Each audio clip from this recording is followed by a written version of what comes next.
A'udzubillahi minasyaitonirrajim. Bismillahirrahmanirrahim. Assalamualaikum warahmatullahi wabarakatuh. Waalaikumsalam warahmatullahi wabarakatuh. Alhamdulillah. Alhamdulillahirabbil alamin wa bihi nasta'inu ala umurid dunya waddin. Asyhadu alla ilaha illallah al-malikul haqqul mubin wa asyhadu anna Muhammadar Rasulullah shadiqul waqtil amin. Allahumma sholli wa sallim ala sayyidina Muhammadin wa ala alihi washabihi ajmain. Wala haula wala quwwata illa billahil aliyil azim. Amma ba'd. Kepada bapak-bapak, ibu-ibu yang pada malam hari ini berkenan berkumpul di Al-Muqaddas, mari kita bersama-sama untuk menggunakan kesempatan pada malam hari ini untuk berbagi pengalaman, berbagi pengetahuan, untuk sharing, untuk pemahaman, dan yang lain-lain. Mudah-mudahan pada pertemuan malam hari ini menjadi sesuatu yang punya manfaat buat kita ataupun buat para YouTuber ya, yang pada juga penggemar-penggemar yang ingin menambah wawasannya melalui YouTube. Saya membuka kesempatan untuk memberikan kesempatan ini untuk bertanya agar pertanyaannya bisa menjadi wawasan buat diri kita semuanya, juga untuk menjadi pembelajaran buat kita semuanya. Silakan yang mau bertanya, kesempatannya. Oke, Pak. Ya, silakan. Assalamualaikum warahmatullahi wabarakatuh. Waalaikumsalam warahmatullahi wabarakatuh. Perkenalkan, nama saya Endah dari Banyumas. Yang ingin saya tanyakan untuk kesempatan kali ini begini, kita adalah orang Islam. Di situ kita punya agama, di mana istilah agama orang Jawa itu ageman. Saya ingin menanyakan tentang istilah agomo adalah ageman. Ageman itu artinya pakaian. Apakah kita sebagai orang Islam hanya cukup berpakaian sudah dianggap beragama? Seperti itu, Pak. Ya, terima kasih. Yang lain?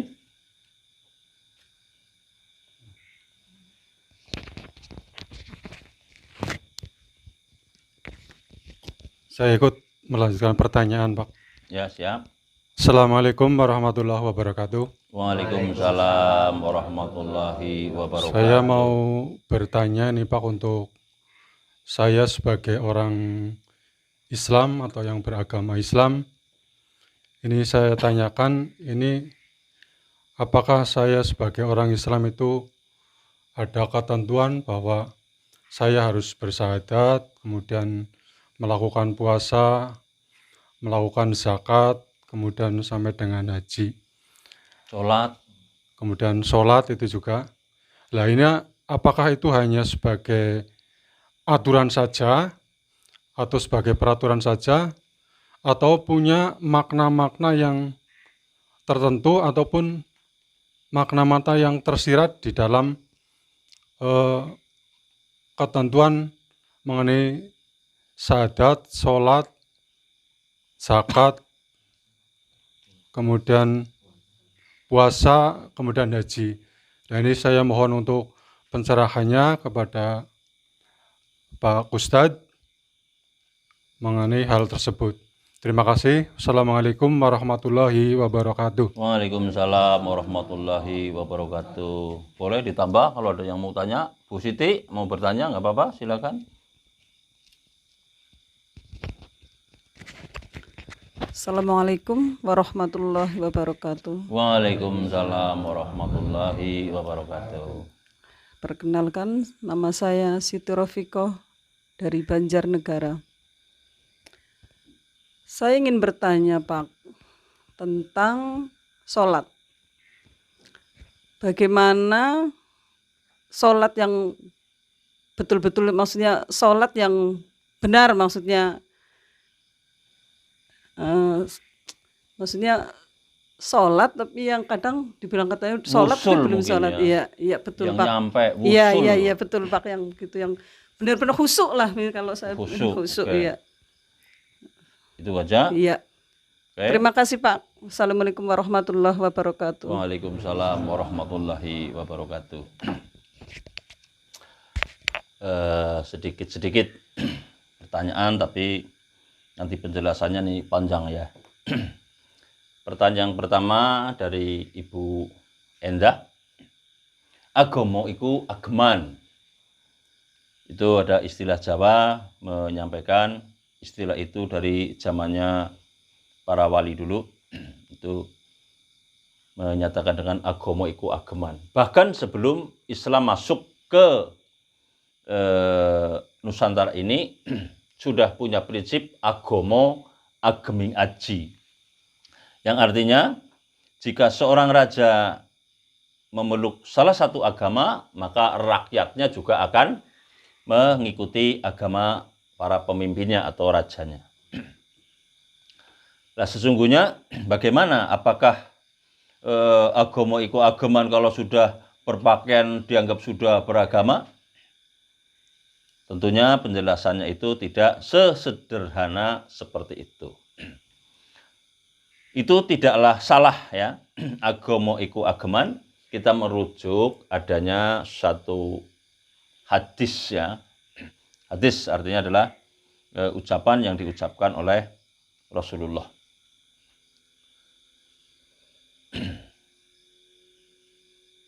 Kanjeng Nabi wis ngendika ana hadis kanthi cetha gitu ya.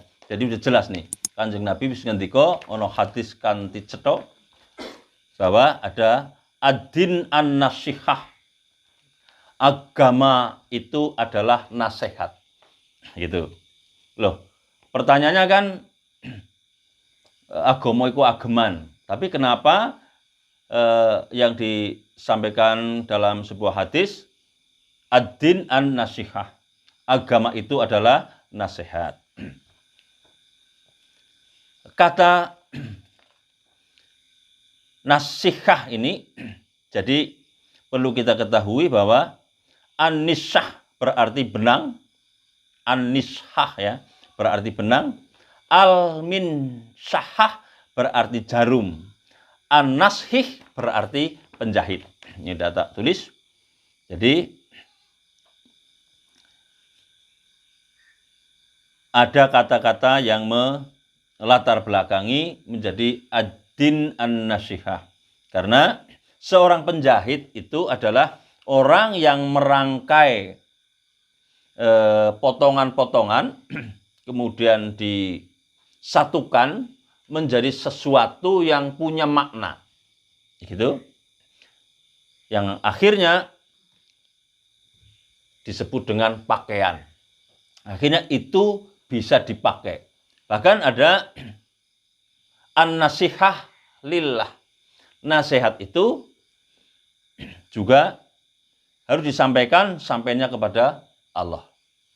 Tidak cuma kepada Allah, tapi juga kepada Rasulullah, juga kepada para pemimpin-pemimpin agama, juga kepada kita semuanya. Itulah maka ada istilah ad-din an-nasihah lillah. Jadi agama itu adalah nasihat, nasihat itu kepada Allah. Jadi yang namanya agama itu kita harus mampu merangkai-rangkai. Jadi tidak berdiri sendiri. Harus ada rangkaian-rangkaiannya. Cuma yang menarik di sini adalah kenapa termasuk juga nasihat itu sampainya kepada Allah. Digambarkan kayak gini. Allah mengajarkan melalui Rasulnya, sementara manusia diciptakan menjadi tempat untuk salah dan dosa. Jadi al-insanu mahanul khoto wanisyan. Manusia itu menjadi tempatnya salah dan dosa. Maka Karena manusia menjadi tempat salah dan dosa, tidak ada manusia yang tidak berdosa. Gitu. Makanya akhirnya kita semuanya menjadi orang-orang yang berdosa. Tapi Allah mengajarkan di situ orang-orang yang berdosa, kalau dia mau bertobat, kemudian dia mau memperbaikinya, itulah orang yang baik. Jadi yang mengetahui kesalahannya, tapi mau memperbaikinya. Nah, maka ada kisah gini, ya Allah, saya adalah hamba-Mu yang banyak dosa, banyak kesalahan. Saya mohon ampunan kepadamu ya Allah, karena Engkau telah mengajarkan kepada Rasulullah, kemudian menyampaikan kepada umat-umatnya, agar kalau kita bersalah, kita mohon maaf, mohon ampunan kalau kepada Allah. Nah, kalau memaafkan itu lebih baik, lebih dekat kepada ketaatan, lebih dekat kepada kemuliaan.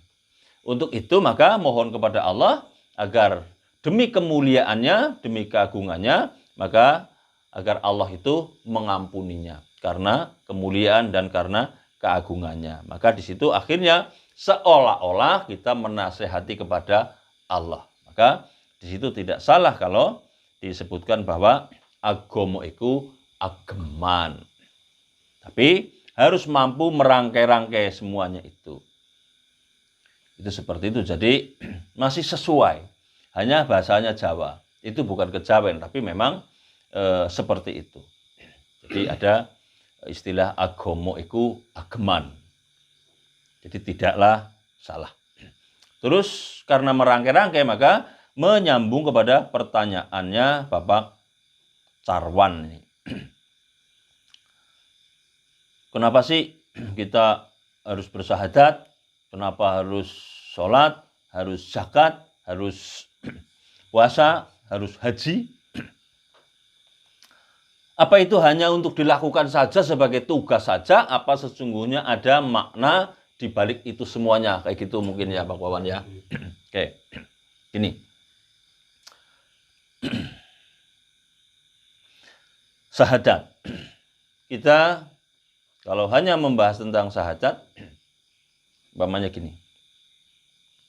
Sahadat itu sesungguhnya bukanlah hanya sekedar ucapan yang diperbalkan saja. Tapi harus ada sebuah pemahaman. Karena ada hal yang sangat menentukan di balik kita memahami akan syahadat ini. Kenapa? Di situ berisi ada dua. Yang satu adalah adanya syahadat tauhid. Yang kedua adalah syahadat Rasul ya. Asyhadu alla ilaha illallah. Bahwa saya bersaksi bahwa tiada Tuhan kecuali Allah. Itu. Dan saya bersaksi bahwa Nabi Muhammad adalah utusan Allah. Itu pemahaman secara umum yang kita pahami. Kalau secara syariat pembahasannya hanya sampai di seperti itu. Tapi itu pun sudah memuat sebuah makna. Yang pertama, orang kalau betul-betul memahami bahwa asyhadu alla ilaha illallah, bahwa dia itu hanya akan menuhankan kepada Allah. Kalau orang tidak menuhankan kepada Allah, pasti dia akan menuhankan kepada yang lain. Ya enggak? Maka penting apa enggak kita kalau menuhankan yang lain selain Allah berarti kita termasuk salah. Ya kan? Karena Allah lah yang sudah mengenalkan bahwa dia adalah Tuhan bagi semesta alam. Alhamdulillahirabbil alamin. Segala puji bagi Allah, Rabb atau Tuhan bagi semesta alam. Jadi kalau menyembah kepada selain Allah, berarti dia menyembah kepada makhluk. Kayak gitu. Maka menjadi hal yang salah. Kemudian wa asyhadu anna Muhammadar Rasulullah. Dan saya bersaksi bahwa Nabi Muhammad itu adalah Rasul Allah. Nah, kalau kita mencari sebuah figur, sebuah contoh yang mampu membimbing kita agar bertuhankan kepada Allah, tentunya orang yang ditunjuk oleh Allah. Jadi kalau sampai kita mengikuti yang bukan Rasul Allah, tentunya itu bisa mempunyai peluang sangat besar untuk kita menjadi orang yang tersesat. Karena yang terbaik, yang paling benar untuk mengajarkannya adalah orang yang dipilih oleh Allah, yaitu utusan Allah. Ya gitu, itulah masalah syahadat. Agar supaya kita tidak terjadi syirik, tidak terjadi musyrik, dan juga agar kita tidak salah di dalam mengambil sebuah ajaran atau pelajaran-pelajaran. Itu syahadat ya. Kemudian sholat. Nah sholat ini asalnya dari wasola, artinya kemuliaan. Jadi kita melakukan hal-hal yang menjadikan diri kita keangkat menjadi orang yang mulia. Kenapa? Karena kita di situ ada akimi sholati li zikri. Tegakkan sholat untuk mengingat Allah. Jadi kita senantiasa mengingat kepada Allah. Ingat kepada Allah itu bukan hanya sekedar ucapan-ucapan. Kalau kita mau melakukan keburukan, ingat kepada Allah. Jadi nggak jadi melakukan keburukan. Karena inna sholata tanha anil fasha iwal mungkar. Jadi sholat itu bisa mencegah perbuatan keji dan mungkar. Nah, ingat bahwa keji itu adalah sesuatu yang masih ada di dalam, belum dikeluarkan. Itu keji. Itu udah keji. Jadi kalau kalian berpikir buruk, berprasangka buruk, itu sudah keji. Lah mungkar kalau kalian sudah melafalkan, mengucapkannya atau melakukan tindakannya, itu sudah mungkar. Jadi kalau orang dalamannya baik, suci hati, suci ucap, suci akhlak. Itulah gambarannya orang sholat. Jadi kalau walaupun setiap hari kelihatannya melakukan, tapi ternyata di dalamnya masih busuk, itu masih keji. Ucapannya masih seenaknya sendiri, berarti masih mungkar. Atau perbuatannya masih merugikan orang lain, menakut-nakuti orang lain, itu masih mungkar. Artinya kalau kayak gitu, dia sudah sholat apa belum? Kayak gitu. Jadi, kalau ternyata hatinya tidak suci, ucapannya tidak suci, perbuatannya tidak suci, akhlaknya tidak suci, maka dia sesungguhnya belum melakukan sholat. Kelihatannya saja. Maka ibadah yang dilakukan masih seperti itu, masih kategori ibadah yang dolalah, masih dolim kepada Allah. Orang sholat orang yang hebat sekali. Tapi kalau hanya melakukan yang seperti itu saja, hanya ritual dan tekstual, ya masih jauh lah. Harus ditingkatkan lagi. Jadi jangan cuma melakukan saja, tapi ingat itu ada dalilnya ya. Jadi akimi sholati li zikri, ingat kepada Allah. Juga inna sholata tanha anil fasha iwal mungkar. Jadi kalau ritualnya, tekstualnya dilakukan, tapi keji mungkarnya tetap dilakukan, ya itu masih dolalah, masih zalim kepada Allah. Gitu. Juga as-sholatu doa. Sesungguhnya sholat adalah doa. Doa adalah ucapan-ucapan yang baik. Gitu. Maka tidak gampang orang berucap yang baik. Kita harus belajar bagaimana caranya saya harus berbicara yang betul. Berbicara yang baik belum tentu benar. Berbicara yang benar belum tentu betul. Nah, gitu. Jadi ada bagaimana caranya kita berbicara yang betul, bagaimana caranya saya makan yang betul, termasuk bagaimana cara saya tidur yang betul. Itu juga perlu dikaji. Karena banyak orang yang nggak tahu. Nah, berbicara yang betul bagaimana? Nah, berbicara yang betul itu berbicara yang membuat Allah senang. Jadi walaupun kamu berbicara benar, tapi belum tentu itu betul. Contohnya, ada orang dia termasuk tidak sempurna. Umpamanya kakinya bengkok satu atau panjang sebelah. Dia jalan tengkot-tengkot kayak gini. Kalau orang Jawa mengatakan pencrut. Lah terus orang itu pencrut, kamu kok mengatakan cerut? Dari mana cerut? Walaupun benar dia itu pencrut, tapi kata-katamu itu tidak membuat Allah senang. Maka orang yang seperti itu belum mampu berbicara yang betul. Terus bicara yang baik belum tentu betul juga. Contohnya kamu dalam perjalanan dari Purwokerto menuju ke Jakarta. Lah kebenaran di situ kalau zaman dulu itu naik bis ya, bisnya penuh. Tapi kamu udah duduk. Kemudian ada orang hamil, udah 7 bulan, ada di depan kamu. Kamu di situ bertanya, pada tindak pundi Bu? Wah, jengten Jakarta. Oh, ngandek nggih Bu. Enggih, Mas. Oh, ngatos-atos nggih Bu. Enggih, mugi-mugi kuat dugi ngriko ngadeg. Nah, walaupun itu kata-katanya itu pakai bahasa kromo, baik sekali, tapi itu belum betul. Yang betul itu kamu berdiri monggo Bu, lenggah. Monggo itu baru betul, ya kan? Jadi bagaimana caranya kamu harus mampu berbicara yang betul. Jadi kalau tidak itu masih mungkar. Bukan mungkar nakir loh ya. Mungkar itu. Kemungkaran lah. Kayak gitu.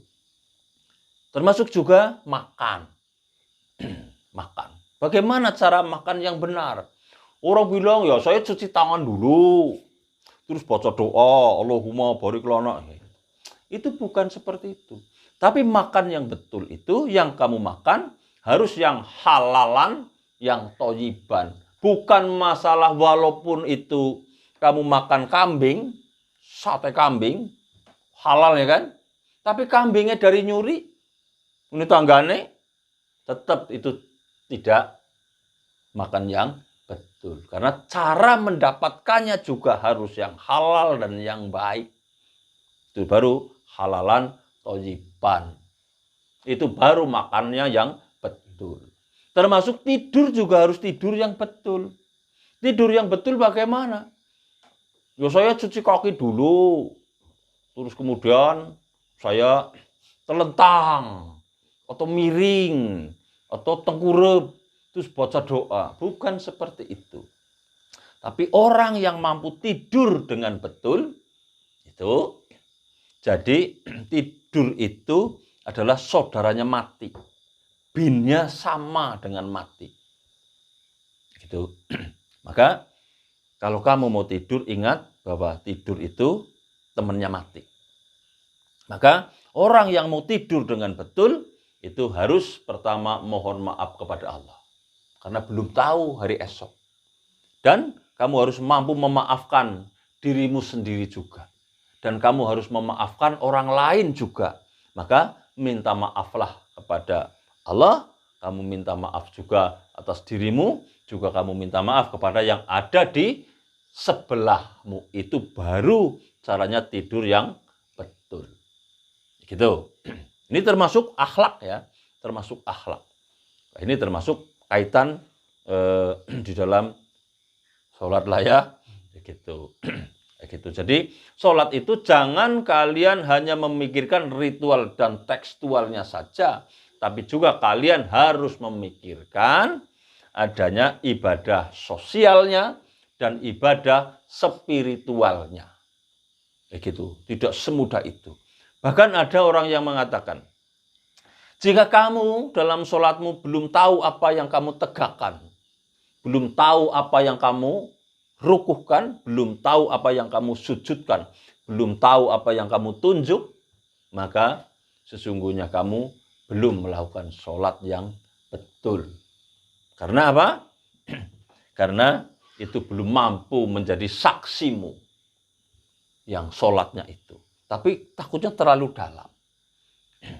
Jadi dianggapnya sudah sholat tapi belum. Maka ada diperingatkan orang-orang yang lalai itu namanya. Jadi harus tahu. Harus menjadi sahadata rukukaha, sahadata sujutaha. Menjadi saksimu dalam melakukan itu. Karena itulah nantinya tahu asal-usulnya menjadi sebuah hal yang menjadi inti daripada agama karena isinya begitu mendalam. Jadi kurang lebih 3 hari 3 malam untuk menjelaskan masalah sholat yang secara detil. Tapi kalau secara umum, ya udah begitu. Nah, terus bagaimana sholat yang khusyuk nih, melanjutkan sekalian karena masih sama. Orang yang khusyuk ada syaratnya. Syaratnya yang pertama adalah al-tafahum. Artinya paham. Harus mampu memahami. Juga yang kedua harus al-hayat dan araja. Dengan harap cemas kepada Allah. Begitu. Kalau tidak paham, bagaimana orang itu bisa khusyuk? Maka syaratnya harus al-tafahum. Harus memahami. Contohnya di dalam membaca suratul Fatihah, itu harus ada iltifatnya, gitu. Iltifat artinya kamu mampu menggesernya dari keadaan yang kayak apa yang tidak paham menjadi paham. Di situ harus dikaji dengan benar nantinya. Tapi intinya harus al-tafahum, harus paham. Gitu. Terus harus harap cemas. Itu harus. Karena itu nantinya dengan bimbingan Allah. Jadi dalam melakukannya akhirnya dalam bimbingan Allah. Dan jangan kamu mengaku kalau kamu sholat. Kenapa? Karena gini. Sholat lakukan tapi jangan diaku. Ya, jangan diaku. Ya kenapa? Karena jika kamu mengaku kamu yang sholat, maka gimana dengan hidupmu? Ya kan? Karena kalau tidak ada hidupmu, kamu juga tidak bisa sholat. Gitu. Tapi kalau kamu menganggap yang sholat adalah hidupmu, nah terus bagaimana dengan jasadmu? Gitu. Maka kamu harus mampu di antara keduanya. Itu yang harus dipelihara. Yang dikatakan adanya sholat wusta ya di antaranya. Juga sholatmu umpamanya gini. Kamu bisa dinilai sholat, umpamanya kamu pagi-pagi subuh. Nah, terus kemudian sampai kepada waktu duhur. Kalau kamu dari sehabis sholat subuh kamu tidak melakukan yang keji dan yang mungkar, kamu senantiasa ingat kepada Allah, kayak gitu, maka berarti kamu sholat. Itulah nilai sholatmu. Jadi waktu di antara kedua sholat itu. Jadi kalau sholat terus amburadul, ya kan, keji mungkarnya dilakukan, ya enggak sholat namanya. Karena tidak ingat kepada Allah, tidak bisa memeliharanya. Itu diantaranya seperti itu. Jadi perlu adanya satu pemahaman khusus yang nanti khusus umpamanya membahas tentang sholat yang lebih detail semuanya. Cara-caranya bagaimana, bila perlu nanti bagaimana yang namanya sholat yang harus wusul kepada Allah. Karena as-sholatu mi'rajun mu'minin. As-sholatu mi'rajun umati. Sholat itu adalah mi'rajnya, pertemuannya hamba dengan Tuhannya. Gitu, maka Rasulullah pernah menyatakan, aku melihat 2 orang sholat yang ruku sujudnya bersama-sama. Tapi saya melihat bahwa yang satu masih di bumi, yang satu sudah sampai ke langit. Gambarannya seperti itu. Kenapa? Karena ada kehusuan dan keikhlasan, tingkat kepahaman pada diri masing-masing orang yang melakukan sholat, gitu. Jadi harus ditingkatkan. Makanya ma'rifat yang tertinggi adalah syariat. Tapi kalau syariat yang tertinggi juga ma'rifat. Jadi antara syariat, tarekat, hakikat, ma'rifat harus menjadi satu. Gitu. Tapi tidak bisa dalam mempelajari itu bersama-sama, maka dipilah-pilah. Gitu. Kalau mau mudah secara umum ya syariat dulu. Terus tarekat, terus hakikat, baru ma'rifat. Tapi terkadang kalau orang yang sudah terlanjur dari kecil tidak mondok, ya sudah tua, terus mau belajar dari gitu ya susah banget. Maka ada yang menyatakan ada yang dari ma'rifat dulu. Syariatnya banyak sekali yang mengajarkan dan pelajaran itu banyak. Di pinggir jalan juga banyak. Sepanjang jalan banyak itu masjid, banyak langgar, banyak buku-buku, itu banyak pelajaran yang bisa diambil. Tapi untuk isi dalamnya tidak banyak yang mengetahui. Maka harus ngaji, harus belajar. Begitu. Kalau yang ini zaman udah canggih, itu harus seperti itu ya Bu. Jadi harus ada pemahaman-pemahaman yang cukup mendalam di situ untuk kajian itu. Kemudian masalah zakat. Zakat itu adalah untuk melatih diri kita untuk menghindari dari keserakahan, dari ketamakan, kayak gitu. Jadi kalau tamak, kalau serakah itu percuma, kayak gitu. Maka harus terlatih, itu orang harus terlatih. Dilatih dengan mampu bersedekah, mampu bersedekah agar tidak menjadi orang yang tamak, yang serakah, kayak gitu. Terus kemudian ada juga puasa. Puasa adalah pengendalian hawa nafsu. Karena musuhnya agama adalah hawa nafsu. Maka orang dilatih berpuasa untuk mengendalikan hawa nafsunya. Dan adanya ibadah haji itu adalah untuk apa? Untuk mampu menghargai sesama umat manusia. Pertemuan umat manusia di seluruh dunia. Di hadapan Allah itu sama. Sebagaimana tangan ini. Ada orang kecil, ada orang yang manis, ada yang tinggi, ada yang pintar, bisa nunjuk, ada yang hebat. Tapi istilahnya di hadapan yang kuasa semuanya sama. Jika nanti di hadapan yang kuasa, rata semuanya, sama. Tinggal ketaatannya, ketakwaannya kepada Allah yang akan dinilai. Gitu. Itulah pembahasan yang mengenai tentang umpamanya syahadat, sholat, zakat, puasa, haji, gitu. Jadi jangan cuma hanya melakukan saja, tapi harus dikaji, dipahami dari sisi-sisi dalamnya. Kiranya itulah yang perlu dibahas pada malam hari ini. Saya akhiri. Billahi taufiq wal hidayah. Wassalamualaikum warahmatullahi wabarakatuh. Waalaikumsalam.